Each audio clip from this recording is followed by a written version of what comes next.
when you're at the house, birthday party, your friends are there, you're up there, you're praying, right? You were emotional. You were given an incredible, powerful message. You're listening to you. And I think your prayer went viral, if I'm not mistaken. It was all over the place. I don't know where it's at, but it wouldn't be hard to find it. But, from talking to a lot of your friends, that were there, is that the one? I think that's the one. Yeah, that's what you were wearing. You had that hat on. Yeah. Is that you? No, yeah, this is it. That's Jimmy. That's Jimmy singing right now, though. Right. But when you were up there, and you're doing what you're doing, I went around and I probably spoke to 70 of your friends. Yeah. 60, 70. I spoke to Eddie, spoke to Marvin, spoke to a bunch of guys were there, but mainly the pattern I saw, and maybe this is different, I got the feeling most of your friends were conservatives. Yeah. Yeah. I could say that.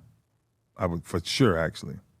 And the way you live your life, you don't like excuses, right? You just explained you joined the NFL. You're going to get hit. You're going to take that kid out. You chose to play this game. So it's not even like, hey, it's not fair. You chose to, this is not this is not that. Yeah. Straight up having that type of conversation of high standards, right?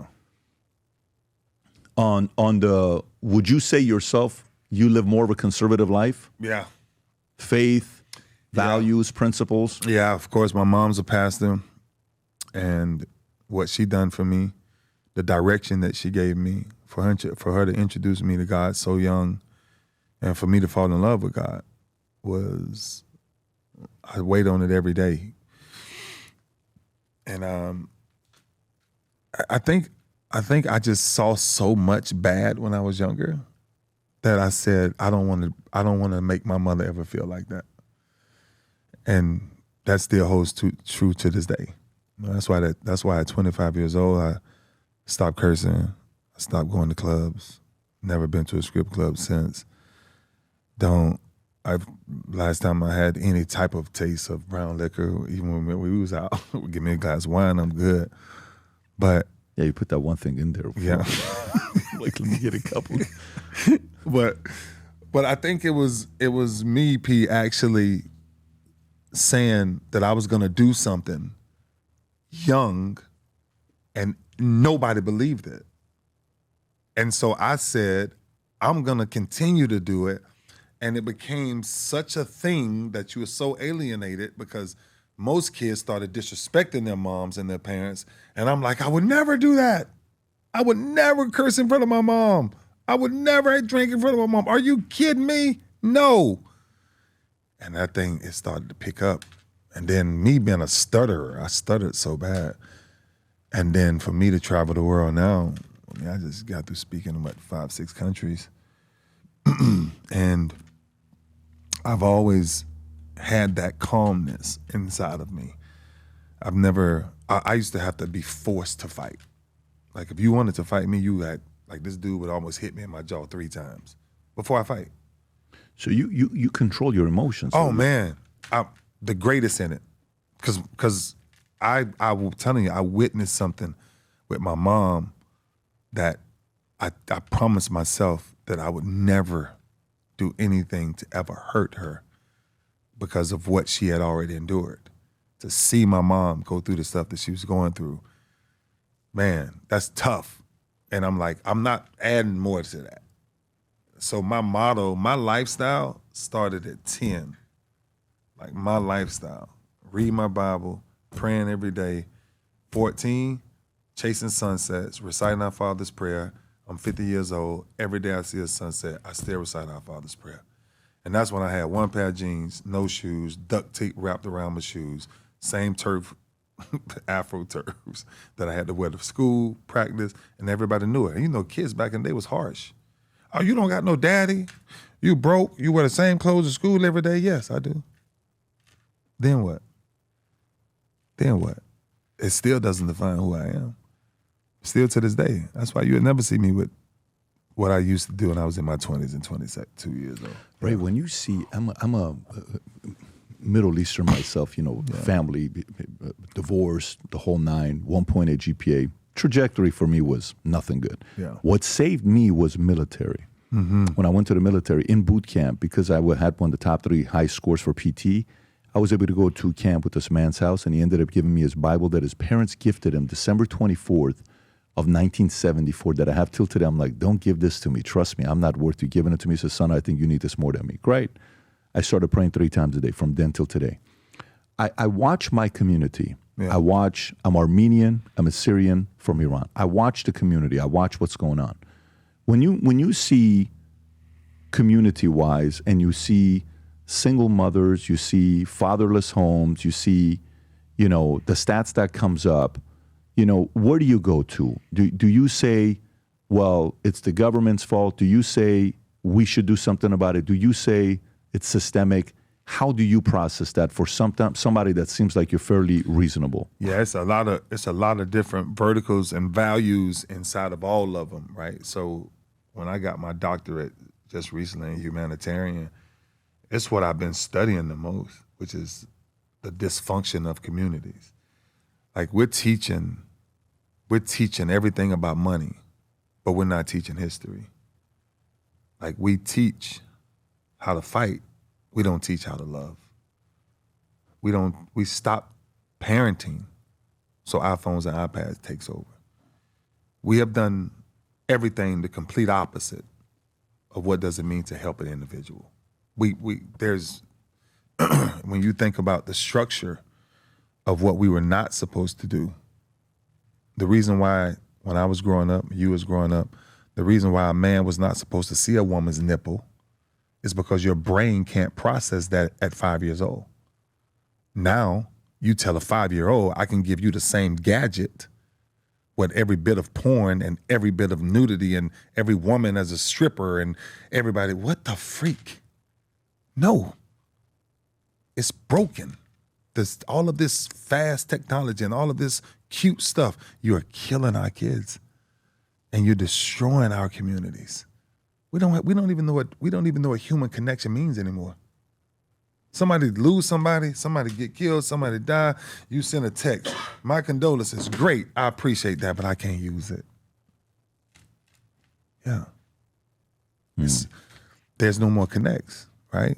A person who really cares, they're gonna find you, they're gonna call you, they're gonna let you hear their voice, they're gonna let you see them. Bruh, I'm with you. So man, it's like when you go through the phases of what has happened last year from the age 22 to 55 years old, we had more men commit suicide than we had in the last 100 years. Those are not just play numbers. 1 out of 12 children have a suicide plan. 1 out of 6 carry it through, but 410. And the number now of them committing suicides, our kids, are the ages 10 to 24. That's the most alarming age because they're checking out. What? So what do you think is missing? You think something is wrong with the kids? Absolutely not. It's what we're feeding them, right? You got half of our country, 78% is obese in our country. And these brands that has this legendary following feed you garbage. But we wonder why so many cancers and so many diseases are just running through our country. And we're okay with that? I want to know, truthfully, I want to know what a man is. I want to know what the purpose of a man is. I want to know when a man falls down, how does he get back up? Because my kids checking out because they don't have those answers. So I don't judge nobody, P. Whatever you go do what you want to do. But I do take a hard stand and saying I won't be a part of it. You think hip hop had a negative impact? I think all phases of every time technology took off, another wound. Think about it. Think about where hip hop has went. Think about where television has went. Think about where video games has went. Everything, shots to the brain, full clip. You're teaching them how to do it. So what do you think you're going to raise? What do you think you're going to create? It's war. It's all out war.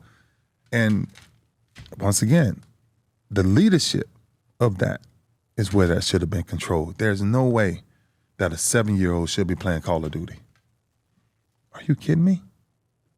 There's no way that our top people are rapping or saying the things they're saying as if they don't got grandmothers, as if they don't have grandfathers or children. The movies, everything, the most violent movies ever is probably the most popular ones. So we're desensitized. Yeah. Yeah, I don't know what you're going to do long-term, Ray. I'm curious to see what you're going to be doing because I think I told you the other day, I said, I don't know if you're starting a podcast. I don't know what you're doing. You got to do something more than what you're doing now because your method of delivering message is extremely important.